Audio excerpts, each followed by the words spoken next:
เราไปเจอสิ่งนี้มาเว้ยนี่คือเครื่องเล่นเทปคัสเซ็ตที่ยังพอเล่นได้อยู่เราจะทำการแปลงโฉมเครื่องเล่นเทปคัสเซ็ตที่สภาพแสนเศร้าอันนี้ให้กลายเป็นเครื่องเล่นเทปคัสเซ็ตที่มีธีม Stranger Things เพราะว่าเพิ่งจะได้ดู Stranger Things ซีซั่น 4 จบไปตอนนี้ไฮป์มากก็เลยอยากจะลองเปลี่ยนโฉมตัวนี้ให้มันได้วัดให้ฟีลลิ่งเดียวกันรอดไม่รอดมารอดูกันคืออันเนี้ยไปหาของมือสองมาไว้แกมันก็ยังพอที่จะใช้งานได้อยู่แต่ว่ามีหลายอย่างที่เราจะต้องซ่อมจะถามว่ามันใช้ได้ไหมมันใช้ได้อยู่เราก็จะได้แบบ device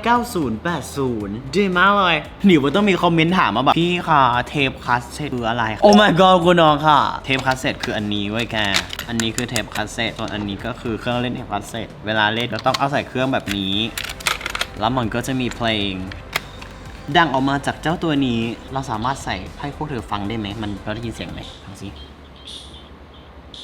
พอแล้วโดนติดเลยก็จิตอย่างในซีรีส์ Stranger Things ภาค 4 เนี่ยนะมันจะต้องมีเกี่ยวกับเรื่องราวเกี่ยวกับดนตรีเข้ามาเป็นจุดสำคัญฉะนั้นเราก็จะคัสตอมน้องขึ้นมาสภาพโดยรวมก็คือ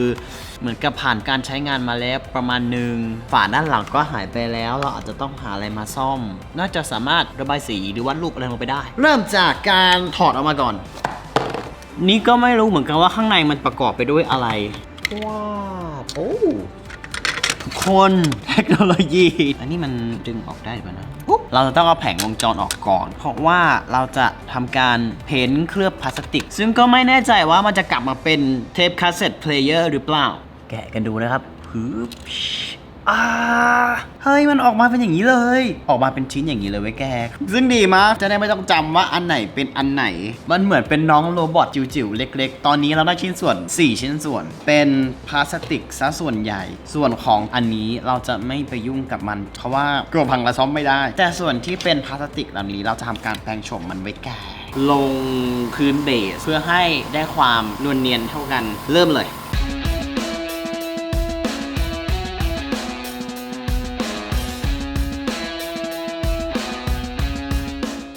โอเคกลับมาแล้วทุกคนพามนี่คือสีที่เราพ่นก็จะได้แบบฟิลนี้เลือกข้างนอกเป็นสีดำเพราะว่าอยากได้ความแบบลึกลับแต่ว่าข้างในนี่ข้างในก็จะเป็นแบบดำแดงอย่างนี้นะจ๊ะ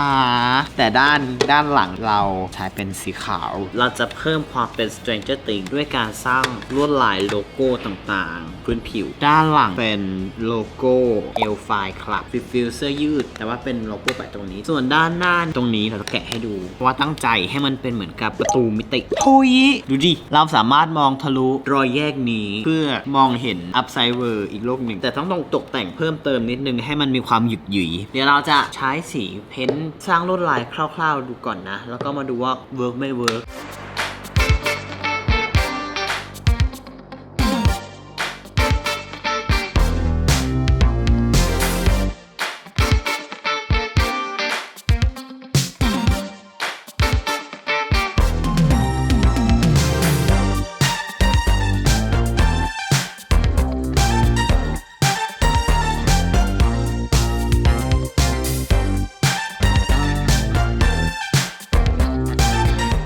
อยากให้ทุกคนได้ดูสิ่งที่ซ่อนอยู่ในกระเป๋าเสื้อของเรานี่ก็คือพา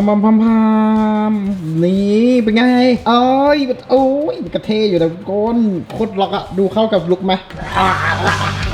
ก็ลงสีขาวๆไปแล้วเป็นโทนสีดำแบบนี้แล้วก็มีความแบบว่าใช้ความดำแดงตัดกับสีเรนโบว์นิดนึงนะฮะด้านหลังก็จะเป็นแบบ Hellfire Club อันนี้สิ่งที่มันเป็นปัญหาตอนนี้ก็คือรูปิดที่ใส่ฐานอันนี้เว้ยฉันก็ไม่รู้ว่าฉันต้องทำยังไงกับมันนั่นคือแมวใช่ไหมเนี่ยเป็นอะไรข้างบนใช่ไหมเนี่ยเป็นเซลทำอะไรเนี่ย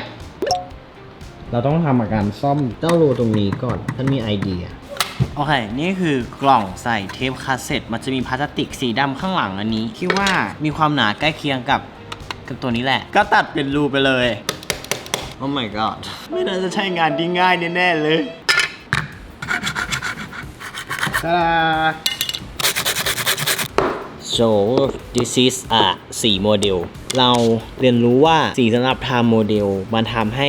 texture texture ในการระบายวัตถุพลาสติกอะไรเงี้ยมันเนียนกว่าสีอะคริลิกที่เราใช้แต่ว่ามันก็จะแพงกว่าแล้วก็ควบคุมยากนิดนึงเห็นปะมันบางกว่าแล้วก็เนียนกว่าเพราะเรามานั่งคิดดูแล้วเนี่ยอย่างในหนัง Stranger Things ที่การที่จะดึงสติคนที่กำลังจะถูกเวกหน้าครอบงำหรือว่าพาตัวไปเนี่ยด้วยการเปิดเพลงให้ฟังมันก็ตลกอยู่นิดนึงเนาะจะคิดว่าตลกไหมแล้วจะตลกขึ้นไปอีกถ้าเกิดว่าจังหวะใส่หูฟังเข้าไปตอนกำลังโดนสิงแล้วแบบแบตหมดปุ๊บอย่างงี้ชิบหายนะเพื่อนมึงชิบหายเลยหรือไม่ก็แบบเพลงที่เพื่อนชอบอ่ะไม่ใช่เพลงที่ได้ยินในหนังแต่อาจจะเป็นแบบเพลงลูกทุ่งหรือว่าเพลงแบบเด็กดอยใจดี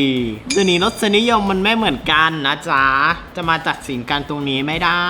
มีอีกเรื่องอยากลองปรึกษาทุกคนเว้ยคือคลิปทำ DIY ครับของแบบเนี้ยถ้ามันยาวๆมันก็จะน่าเบื่อใช่ไหมแต่ถ้ามันสั้นไปมันก็จะดูไม่รู้เรื่องเราอยากรู้ว่าทุกคนอยู่ดูคลิปแบบนี้ได้นานสักกี่นาทีช่วยกันคอมเมนต์ด้านล่างให้หน่อยคลิปต่อๆไปมันจะได้โดนใจทุกคนไงเสร็จแล้วนี่ไปดูไฟนอลกันเลย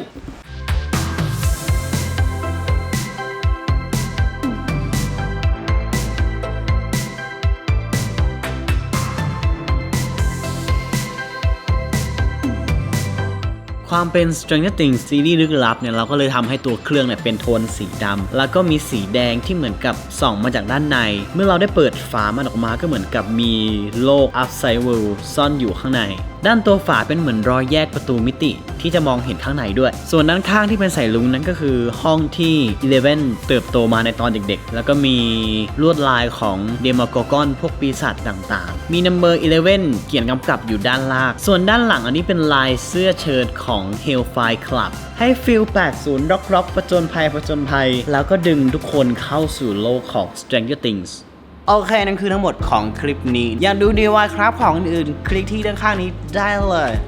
แล้วเจอกันใหม่ See you later Bye